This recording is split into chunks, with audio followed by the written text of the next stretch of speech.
Good morning, everyone. It is Wednesday, August 31st, 2022. This is the CipStack on Substack, read by myself, author Ryan Cipriani. Today's edition is titled Redefining Your Goals for Your Comfort Zone and How to Schedule Content Without Giving the Illusion of Being Always On. Or rather, how to schedule content to give the illusion of being always on. Y'all are going to have to forgive me. I just feel a little off center this morning, and so I am going to do my absolute best to read what I have written and not editorialize too much here. Listen, y'all, I've been really long-winded with this week's topics. It was not my intention when I started down this path, but these are subjects that I am passionate about and am right in the middle of. At this point, I'm committing to a 2-article structure for the week to keep things quick and readable as you start your day. Maybe next week I'll approach something a little bit less cerebral, like how to unsplit infinitives or give a brief history of the question mark. I don't know. Hopefully, though, those of you who struggle with the pressure to be producing and hustling consistently or need some guidance on navigating rejection and networking as an introvert find all of this useful. These are things I work through daily in my life, and sharing those challenges will, with luck, make it easier for someone else out there. So let's get to it. Article 1, redefine your goals. Work within your comfort zone to achieve success. If you're reading this, then you likely have some kind of goal as a writer. Whether that's to be successfully published by a traditional publishing house, carried in a particular journal of note, or to be an independent or self-published author as your central career, there is something that you are trying to accomplish. As we've established for all types of people, pursuing a goal means expending energy. And we've discussed that because introverts must expend further energy in interaction, commercially based goals can seem particularly daunting. So what do you do if the Bulldozer method does not work for you? I will be the first to raise my hand and say that I've ended up at a networking event where I completely froze. Stood in the corner with a drink in my hand, trying to pep talk myself into starting up a conversation, but never making it further than the edge of the carpet. I could not bulldoze. What then? Let's talk about redefining goals. Now, before you jump to, that's just a diplomatic way of saying give up, I want you to give this an honest read. Redefining goals, or what you consider success, can be a very powerful tool in growing your confidence and taking meaningful steps towards a larger end game. Every goal requires sacrifice. So ask yourself, what sacrifices are you comfortable making? Does going to a national writers' convention seem like too big a sacrifice of your energy? Does pitching Tor or Lightspeed magazine feel out of reach? You do not have to turn away from these goals, but you do have to reroute yourself. Start much, much smaller.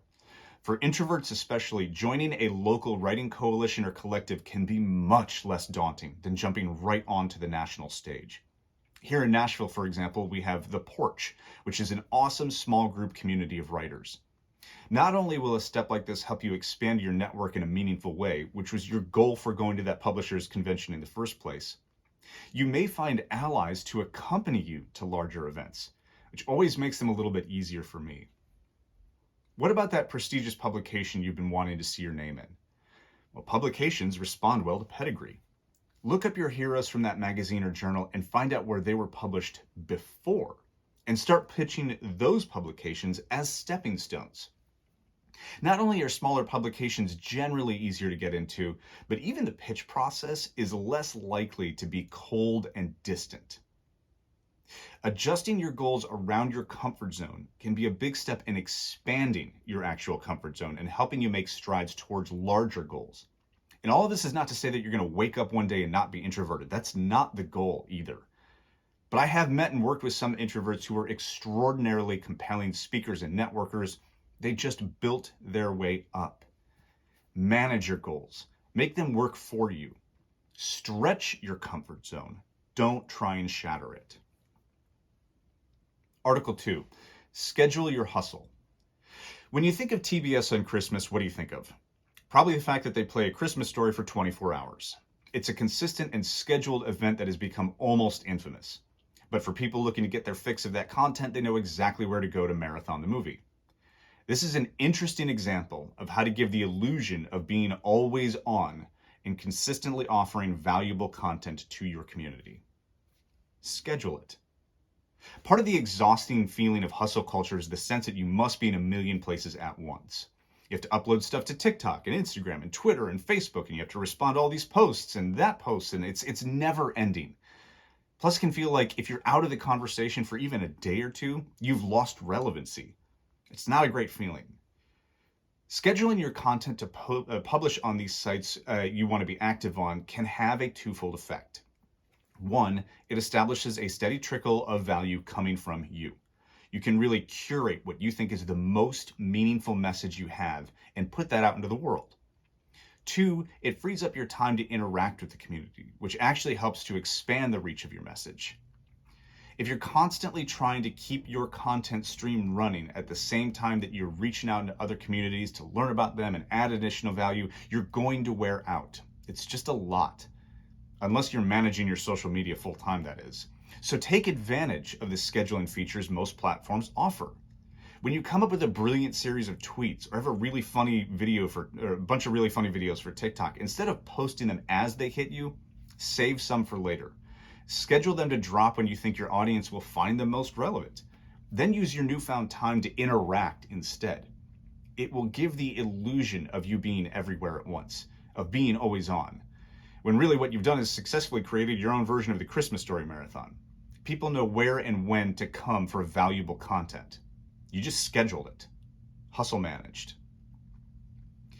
Since I'm shirking my culture section this week, I do want to give a few shout outs to some people in the writing community.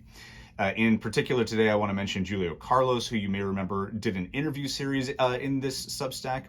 He did a podcast episode recently about knowing your value as a self-published author. He shares some really valuable experiences in pricing your work online and has a case study to show that raising the price of your books can draw positive attention. If you're not following him, check out his work on Scribblesworth Book Reviews, which is scribblesworth.wordpress.com and juliocarlosworks.wordpress.com. Great guy, great advice, part of a really cool team at Scribblesworth. Also, follow him on Twitter. He's always sending out a ton of really great content at Julio_reviews. Yeah, great guy. We've had some awesome interactions, so highly recommend checking him out. All right, we'll see you tomorrow, everyone. Have a great day. Put good things out into the world.